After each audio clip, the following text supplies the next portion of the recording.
Aku nggak daftar PPLN, tapi dapat surat, dan aku juga nggak terdaftar di Sisko BP2 BP ini BP2MI. Terus gimana ceritanya? Waduh, ini PR yang membuat saya bingung nih.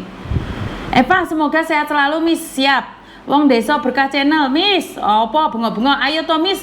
Bahas tentang usaha buka apa gitu loh, Miss. Miss, aku disapa dong biar kerja semangat. Sekarang dingin banget ya. Angkatan 2001 dapat nggak ya? Miss Yuni umur 24 tahun, seumuran karo bujangku, kelopian Miss. Telat mugo disenggol jari Mbak Salindri.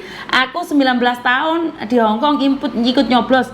Saya TKW Taiwan selalu nyimak Miss Yuni. Terima kasih sekali. Dan banyak sekali yang menanyakan Miss Yuni buka usaha dong, buka usaha. Nah, karena itu saya lagi mencari Mbak.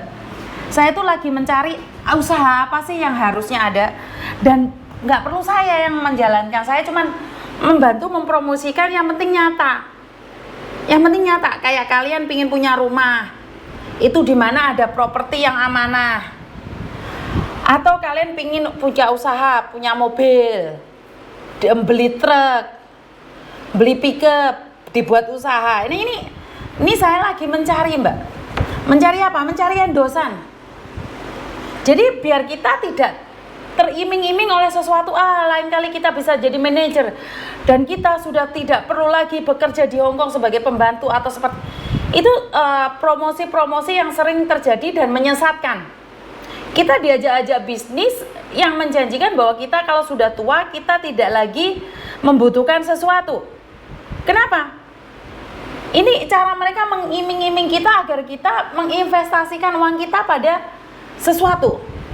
Tapi saya ingin kalian investasi di real, di daerah kalian sendiri. Kalian wong Jember ya, investasinya di Jember aja. Gue ora usah muluk-muluk pingin jadi manajer di Jakarta. Nggak usah pingin buka hotel di Banyumas. Loh, biarkan orang Banyumas melestarikan Banyumas. Biarkan orang Banyuwangi melestarikan Banyuwangi, biar orang Madiun melestarikan Madiun, biar orang Magetan melestarikan Magetan. Bukan saya tidak mengizinkan kalian melestarikan tempat lain. Lah bagaimana kalian melestarikan tempat lain wong kalian tidak paham tempat-tempat tersebut? Lah kalian dihapusi uang. Benar nggak? Oh sebentar, minta doanya Miss buat putri mau putriku transfusi hari ini. Persiapan cari donor darahnya. Mbak Dede, saya hanya bisa bantu doa agar putri jenengan diberikan kesehatan dan diangkat penyakitnya. Tidak ada yang tidak mungkin bagi Tuhan, karena apa yang diinginkan Tuhan itu kapanpun dan dimanapun itu pasti bisa. Dan sekali lagi, doa seorang ibu itu tembus ke langit ketujuh. Tetaplah berdoa agar diangkat penyakitnya dan engkau dikuatkan fisikmu, mentalmu, dan keuanganmu, dan rezekimu ditambah lagi. Karena ingat, sakit itu adalah ujian terberat dalam hidup manusia. Oke, kita lanjutkan lagi ya. Ketinggalan tangi turut, tapi nggak usah buka usaha. Miss Yuni tambah rame channelnya. Bukan saya yang buka usaha Mbak, saya cuman mengkonekkan saja. Jadi mengkonekkan kalian, oh ini properti ini posisi ada di Jember, properti ini ada di Magetan, terus di sini ini. Jadi kalian bisa menuntut, setidak-tidaknya wong tuamu itu bisa datang di tempat yang nyata. Oh ya, ojo diiming-imingi terlalu tinggi. Terus golek bojo online boleh nggak Miss ini? Ya boleh, tapi ojo macem-macem lah. Golek bojo online tiba-tiba kudu ngono kuwi lho, aku sedih lho. Ayo Miss, bawa produk Indonesia, bawa batik, songket, tenun Indonesia, bawa ke Hongkong Miss. Bagus loh songket kita. Iya, saya setuju. Saya pengen cari songket juga tak bawa ke Hongkong sih sebenarnya. Cuman kan belum ada channel Mbak, belum ada yang endorse. Ngenteni endosan dulu. Iya bener Miss, ayo undang bisnis di daerah masing-masing Miss, ini buka line untuk promosi kita Miss. Iya, saya lagi mencari Mbak, mencari di mana saya akan menghubungi orang-orang tertentu atau wirausaha tertentu agar memberikan peluang pada pekerja migran. Bagaimana? Saya tidak tahu nih, mungkin Yorpe kan besar nih di seluruh Indonesia nih. Kan mereka sudah punya channelnya yang ada di luar negeri. Mungkin Yorpe punya channel buka properti ini, beli rumah daerah Jember. beli rumah daerah Magetan, beli rumah daerah Banyumas. Setelah kalian punya rumah, setelah kalian punya rumah, punya sertifikat, buka toko yang disupport oleh satu sistem. Jadi kayak Alfamart, Indomaret itu kan disupport oleh satu sistem. Dan yang punya adalah PMI, mantan PMI. Mi sopo aku rung kok sopo jare Mbak Ella. Mi Juni pengen ikut agensi Koko Thomas boarding. Koko daerah mana? Datang aja ke Kuntong, Mbak. Datang aja ke Kuntong. Ya, bantu saya doa agar saya bisa menemukan orang-orang yang bisa memberikan spot pada kita semua, tapi kayaknya saya harus menunggu setelah pemilu, Mbak. Karena kalau masih pemilu ini semua orang sibuk dengan kegiatan mereka masing-masing, dan saya tidak ingin ada orang mengambil kesempatan atas keinginan saya, terus saya di-endorse, terus saya menjadi salah satu petugas partai. Jadi untuk saat ini saya masih belum siap untuk menjadi salah satu petugas partai. Jadi tunggu setelah pemilu selesai. Pemilu sudah selesai dan diumumkan, baru saya menjalankan keinginan saya untuk berbisnis bersama kalian semua. Jadi untuk sementara ini saya memang tidak ingin runyam, tidak ingin menjadi salah satu masalah baru yang dimana saya ketergantungan di salah satu partai.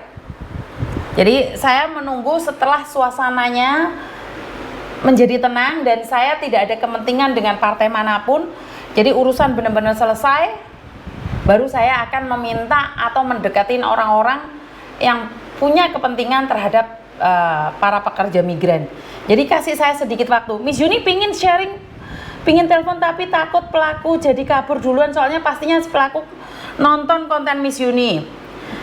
Kak, gimana jadi kayak di waktu muda tanpa harta orang tua? Jadi kaya di waktu muda tanpa harta orang tua, kerja keras.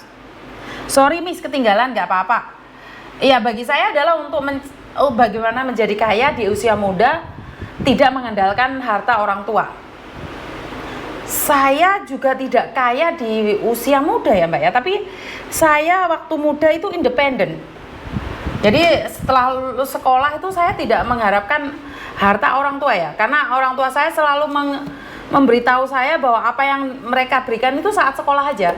Setelah sekolah mereka mengambil harta mereka. Jadi keluarga kami itu dibiasakan untuk tidak mendapatkan warisan. Jadi kami itu dibiasakan dari kecil, didikte, diedukasi bahwa kami itu tidak punya warisan. Walaupun ayah saya punya berapa hektar, itu punya ayah saya, bukan punya saya. Jadi mulai sekarang pun saya memberitahukan Meme sama Koko Thomas bahwa seandainya kalian menikah, itu harta saya ambil. Jadi mulai sekarang kalian harus independen. Kalian harus belajar bersusah-susah, saat tua kalian akan bahagia. Nah, bagaimana caranya kaya? Waduh, kaya itu titipan dari Tuhan ya. Saya tidak bisa mengatakan orang kaya itu harus seperti apa.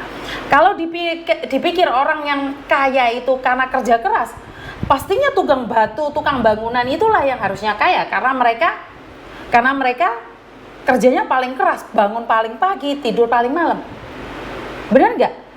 Kalau orang kaya itu dibilang hartanya melimpah, enggak juga. Banyak orang yang hartanya melimpah, dikasih sakit sama Tuhan juga hilang semua hartanya. Jadi orang kaya itu seperti apa? Ya berdoa, berusaha, dan tidak pernah menyalahkan keadaan. Karena dari keadaan yang paling bawah kita bisa berdiri tegar. Saat dihina orang jangan membalas, saat disakiti orang jangan membalas. Tapi sakit itu, kebencian itu membuat kita semangat bagaimana kita agar membuktikan sama mereka bahwa kita tidak sehina yang mereka bayangkan. Dan ini adalah dari hati nurani saya. Saya selama ini tidak pernah terpancing dengan kata-kata apapun, tapi manusia pasti punya batasannya. Tapi sekali lagi itu adalah karma yang harus saya petik, dimana sesuatu yang membuat seseorang membenci saya itu bukan karena orang lain, bukan, itu karena kelakuan saya sendiri. Jadi teman-teman, saya ingatkan, jangan pernah menganggap orang lain bisa membencimu. Tidak ada